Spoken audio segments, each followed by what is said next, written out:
You're name calling. Once you start name calling will come to you. Here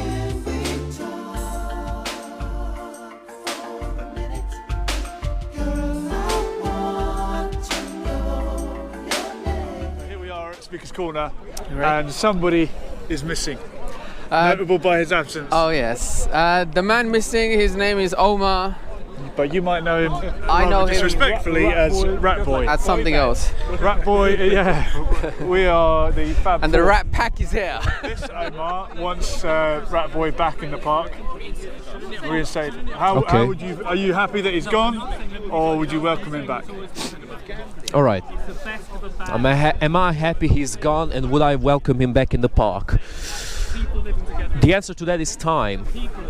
We need to give time. We need to give time for Omar to prove somehow that he is worthy to come back to the park. Because if he's going to come back and start coming to people and calling them pussy and start pushing them around again, he will just get watch his language, watch his gests, most importantly watch his behavior. Because you see, I don't actually hate Omar, even despite what happened. I understand what he's going through. He doesn't like his life.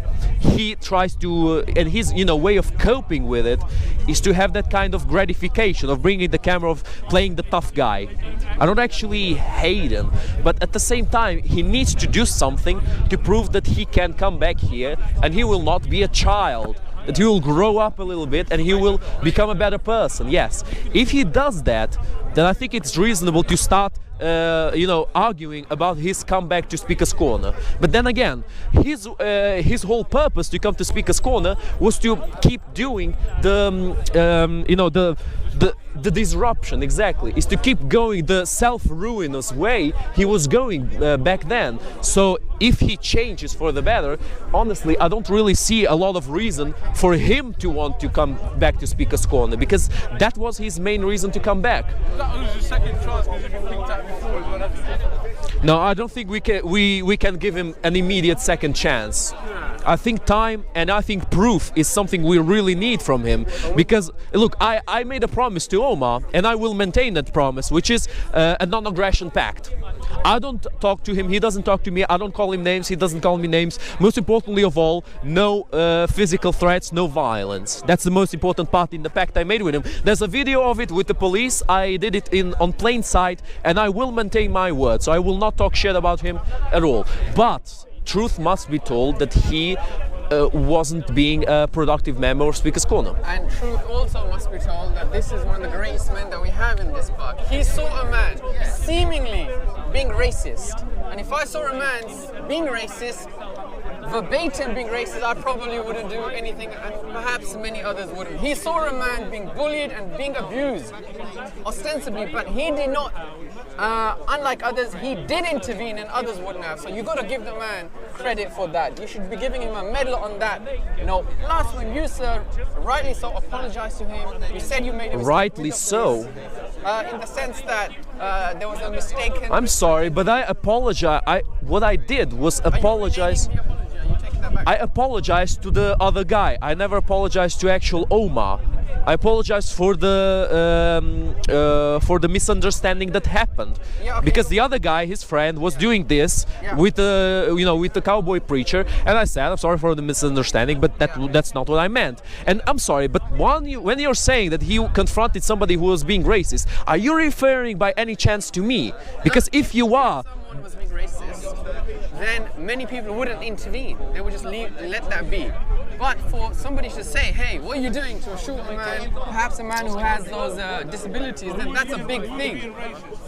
No one was being racist, but it seemed to a man that there was racism taking place. And this man interjected and he said, hey, don't do this. So that's a big thing. That's what he said, don't do this. He almost physically attacked me. He came near my face, started calling me names, and started almost physically attacking me at that point. If someone is being racist... Are you joking? I had this conversation before, and I had that it's a very thin line that we have to cross between not just ignoring people who have racist or hateful behavior, and at the same time don't answer them in the same way that they're attacking you. You need to prove to the public around and to themselves that they are inferior in every way. way for focusing on something as trivial as race to attack the other person. They need to show their childishness and their stupidity to the other people. But you shouldn't just answer by calling them names and by pushing them and by fighting them, because first of all it will only give them the status of a martyr. When a person is angry, when a person sees race taking place, racism rather taking place, according to him there was racism, he stood up and he said, "What are you doing? Don't do this, what are you doing?" And then you perhaps reacted. How can you interpret it that way? How can you possibly interpret it that way? He was racist to the cops. He called them white pigs. He said that suck your mama to the guy whose mother died. How can you defend Omar? For that. But my point here is, when a man sees racism, you've got to look at the other side. He saw, according to him... I refuse to look at the other side, because there is no other side. You cannot defend a person who starts inciting violence to answer for somebody supposedly being racist. If I see a young man being racially abused, what would you, should I just say? Will you start pushing the other guy and calling him names in his face? Somebody is calling an Asian brother all these names. How should I react? Should I just say, should I ignore it? What should I do? But he was wrong anyway. Well, he was wrong anyway, yeah. There was no racism. But that is an honourable thing, that a man is seeing racism and he's standing up. And I agree in the wrong manner, but yet he still has the courage to stand up for a younger, smaller person. The way you come across the person who was being racist, Which he wasn't. Let me tell you what happened.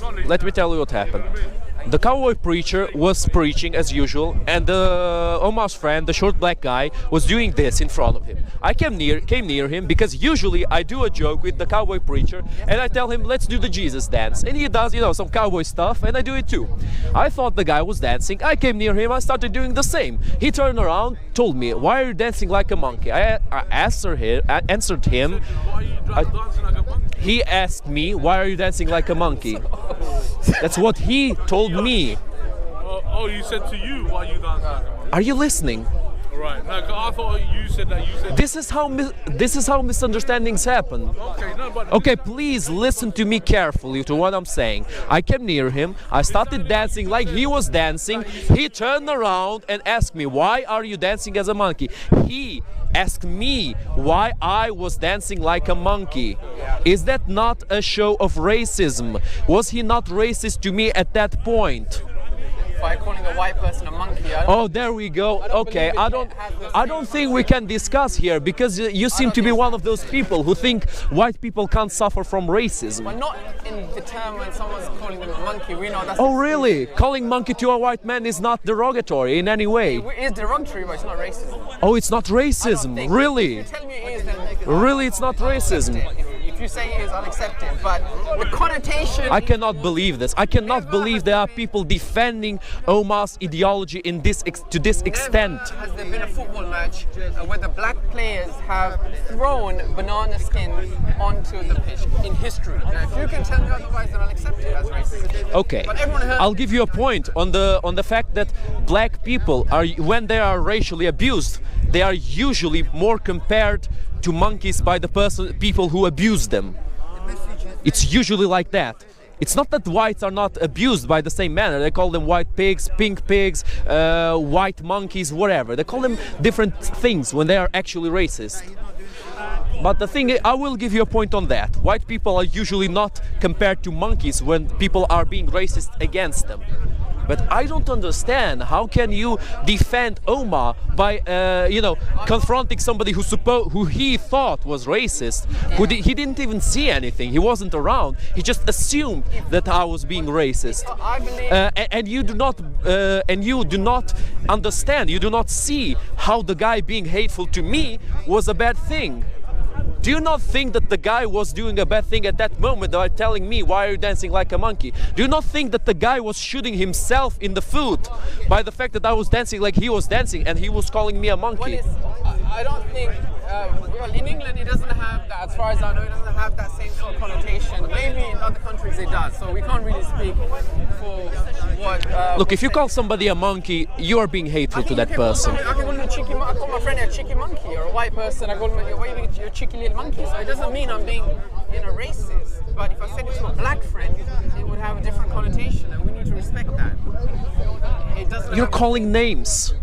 You're name calling. Once you start name calling will come to you. It's a self-ruinous path. But it's not racist, is it? I see where this is going. I think from what you think is that if you insult somebody and are not being racist, it's a-okay. But if you insult somebody and you are being racist, oh, it's very bad. Well, no, I disagree. I never mentioned that, but I disagree with that too, and it's good that you disagree with it, because that seems to be your logic in this situation. He insulted me, and supposedly he wasn't being a racist, so it's okay. And I supposedly insulted him, even though I didn't, not even once. And Omar thought that I was insulting him in a racist slur, and you're saying that's bad. That's worse than him insulting me without being a racist. No, nobody should insult anyone. Obviously, there's a mistake in the situation, so thankfully it's all clarified. But the point here is that a man saw injustice taking place and he stood up to me. Oh, there we go. Mob rule. So if you If you see me being attacked by somebody here now, and you stand up and say, "What are you doing? Why are you doing this? Why are you doing this?" Should they say, "Hey, you're a racist, so-and-so"? No, they should honor the fact. Mob rule. Mob rule. Once you see somebody getting abused racially, the first thing to do is to reason with the person that's abusing them.